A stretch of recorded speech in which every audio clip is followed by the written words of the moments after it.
On this episode of New Retina Radio Journal Club with VBS, Dr. Kyle Kovacs invites Dr. Cynthia Qian and David Chu to discuss a pair of recent journal articles on choroidal lesions.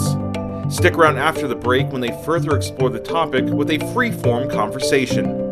Let's get to the show. So the first paper we have to discuss today is entitled Indolent Nonprogressive Multifocal Choroidal Lesions, a presumed benign choroidal lymphoid disease. The first author is William Carroll, and it was published in October 2020 in Retina. David, I hope you could take us through some of the findings from this paper. Absolutely, Kyle. Thank you so much. So this is a really interesting case series, and this is describing basically 11 eyes with a shared phenotype, and that's exactly what they say in the title: indolent, non-progressive, multifocal choroidal lesions that tend to be unilateral, occurring more predominantly in males and happening in later stages of life with an average patient age in their 60s. And so this expands on Dr. Jampal's prior paper in 2012, where they showed 4 patients who had the same kind of phenotype, asymptomatic, indolent, unilateral lesions, and they benefited with a longer series of follow-up now to round out 11 cases. And what they're doing with this case series, and it's really worth doing a case series of such a uncommon, such a rare condition, is that they describe the multimodal imaging of these lesions, and also and really highlight the benign nature of these lesions, because they did a lot of workup for quite a number of these patients, and all of it was mostly unrevealing. So let's go through some of that multimodal imaging, because I think that's really interesting. The red-free photos actually tend to highlight those lesions as white colored lesions, usually distributed nasally. They also looked at autofluorescence using Optos or using traditional autofluorescence, and it seems like they tend to reveal the lesions quite poorly. And then they looked at EDI OCT, which is actually one of the primary modalities they found was potentially able to identify these more. It was well visualized, and it also was associated with increased choroidal thickening. They also looked at indocyanine green, and in most of these cases, there was hypocyanescence, and these lesions, including late, were not lighting up there. And then finally, they looked at fluorescein, where a number of these lesions were staining. So I think that builds a sort of a characteristic fingerprint based on multimodal imaging of these lesions. I think that's truly really exciting and really important for highlighting the features of this uncommon condition. And then the other thing is describing really their indolent nature. Now, when we think about lymphomas, ocular lymphomas, whether it's vitreoretinal lymphomas or secondary choroidal lymphomas, or in this case, suspected to be primary choroidal lymphomas, it seems like these are not aggressive. They don't tend to multiply. And in fact, out of the series, most of them stayed the same. Only 2 of them got worse, and some of them actually regressed over there. Most of them remained having excellent visual acuity through the entire duration of follow-up, usually in the order of about 2020 to 2030, actually. And again, they had follow-up ranging from a year, at least several months, up to 12 plus years. And so they really had a lot of time period to show that these things were just simply not very progressive. Now, in terms of systemic workup, variegated for all the different patients, but hallmarks were looking for other mimicking diseases. For example, syphilitic disease, which was negative, sarcoidosis, including some who had evaluation with CT of the chest, which was negative, and other serologic testing.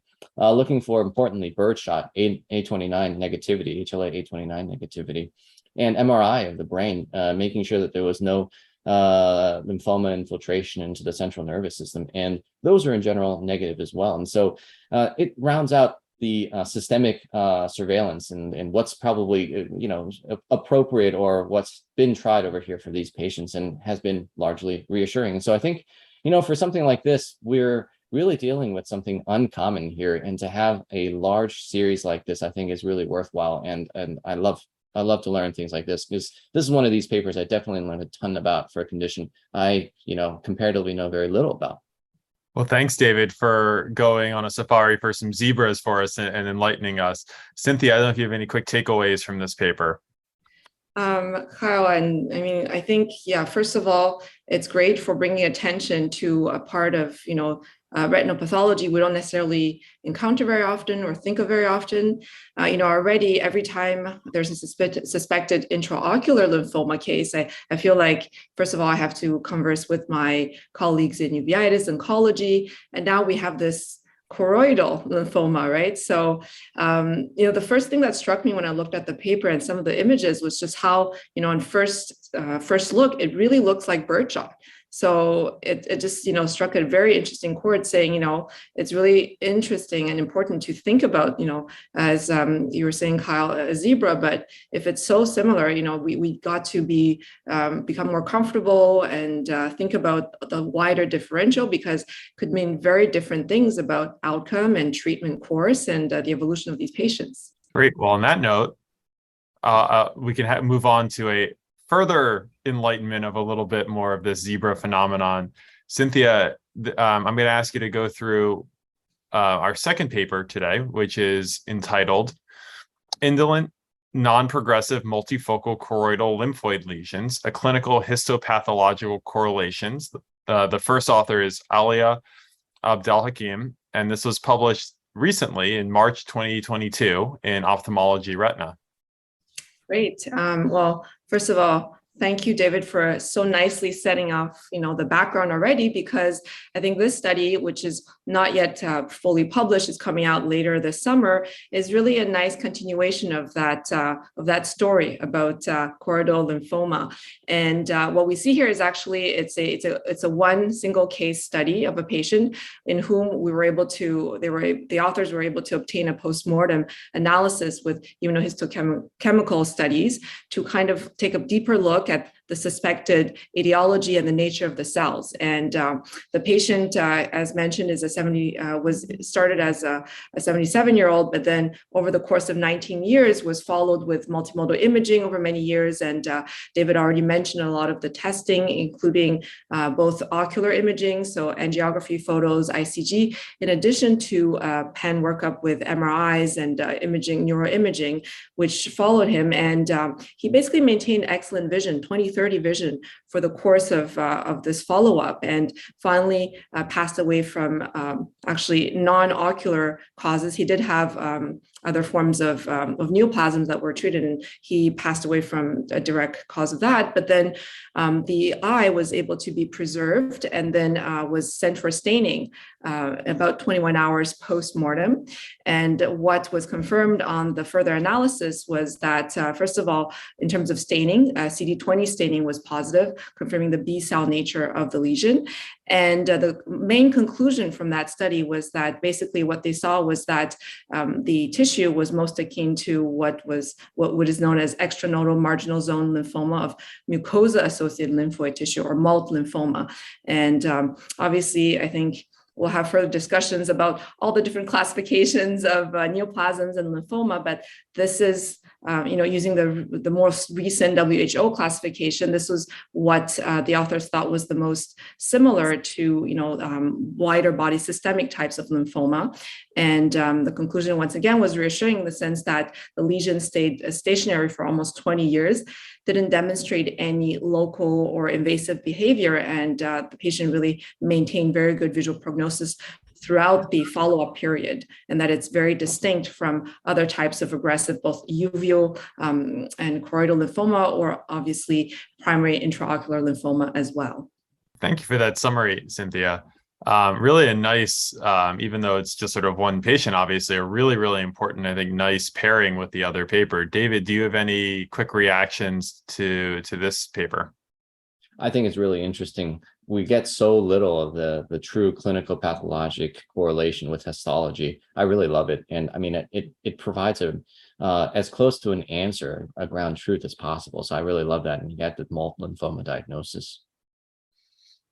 Yeah, especially for these eyes that are for what is ultimately a benign etiology, right? How amazing it is to have the histopathological corollary to go with it when an eye isn't being enucleated for something, more invasive or more acute, right? Very fortunate to have this study. Well, yeah. On that note, we're going to head into a quick break. On the flip side of the break, we're going to get into some very interesting discussion of lymphoma and these asymptomatic choroidal lesions. Stick with us till we're back on the flip side. Well, welcome back, everybody, to the new Retina Radio Journal Club with VBS. I'm Kyle Kovacs here with Cynthia Qian and David Chu. We discussed a couple of papers in the top segment about infiltrative choroidal lesions, ultimately benign, now paired with histopathological findings. I think that some of the interesting takeaways here are the multimodal imaging to aid us as retina practitioners narrow down on this zebra a little bit. I don't know the confidence with which you guys now will approach the clinics armed with some of these diagnostic criteria. David, you took us through those in your opening paper. I don't know if you have any thoughts about your confidence now armed with these tools. I mean, I think that the multimodal imaging is actually very interesting to me in terms of the mechanism of why various angiographic features appear. I mean, I think that they parallel sort of inflammatory lesions, inflammatory choroidities, if you will. And I'm not really sure why that is, whether there's some blocking or there's just hypoperfusion associated with those lesions because they're mass occupying, or what's exactly the reason for it. But I do believe that, one of the things that's really benefited this case series is the expertise of the authors involved, and diagnostically for sure, but also just time. They have those multimodal imaging features, and I think that they're quite stereotyped. And I think this disease does us a favor because all of these case series tend to have followed a pretty stereotyped feature set rather than being completely disparate in terms of various other types of retinal or choroidal conditions. And then they have the benefit of time. And so I think that gives us, one more way to really assess these lesions. And I think the art of it is really knowing whether this is one of these non-progressive etiologies like this, or is it something that's like a secondary infiltrative choroidal lesion that happened to, in a period of time, look like something like this, where if you saw them months later, that picture would change. I think you're right. It's really amazing and easy to sit here with the benefit of hindsight looking at these saying, oh, great, that's obviously the diagnosis. How could it be anything else when you've been aided, as you said, by time, the truth coming out over time? There's such a wide differential for these lesions, right? I think that's what's really striking to me is how much this really looks like birdshot, right? And amongst others, and how much workup really needs to be done.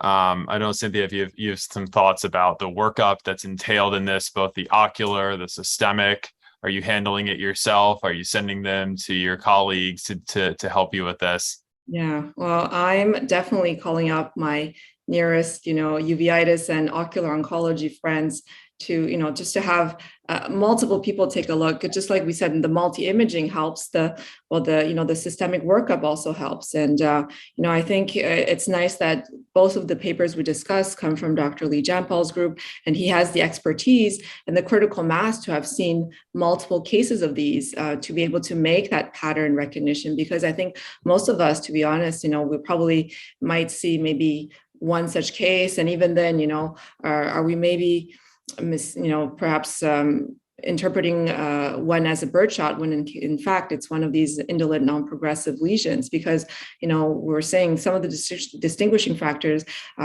having the HLA typing is quite important. But what if one of these patients is HLA A29 positive? Then that really puts another level of subtlety into it. Are we treating some of these patients as birdshot when in fact, and say they're responding well, maybe they just have these indolent lesions, right? And I think some of the factors that were quoted in the papers, talk about specific characteristics, the fact that most of these indolent lesions are unilateral versus birdshot. Often, you get even if it starts off asymmetrical, you'll have bilateral findings. Birdshot oftentimes will have more of a vitreal infiltrate, whereas these stay completely choroidal. But all of those take, I think, experience, and they take time. You have to follow them for the evolution in time to see if they change or not. So again, we're looking at it from the hindsight of this nicely published paper with postmortem findings. But if the patient is there sitting in front of us, I think it's definitely helpful to have multiple experts approaching it from different angles of expertise. Yeah, I totally agree. I think my first step when I'm not, when the diagnosis doesn't jump out of me is continue to perform more various types of multimodal imaging. I think it's the challenge here is also at least in my mind, is the breadth of the differential here, right? We spend a lot of time that it looks like birdshot, but the disease itself, remember, we're kind of getting a little selection bias on the presentation, right? Because this is the lymphoma spectrum of disease. Now we kind of have some histopathology to go with calling it malt lymphoma, right? And that's kind of like an end of a spectrum in my mind of the reactive lymphoid hyperplasia, right? Where this is like the most benign end of it.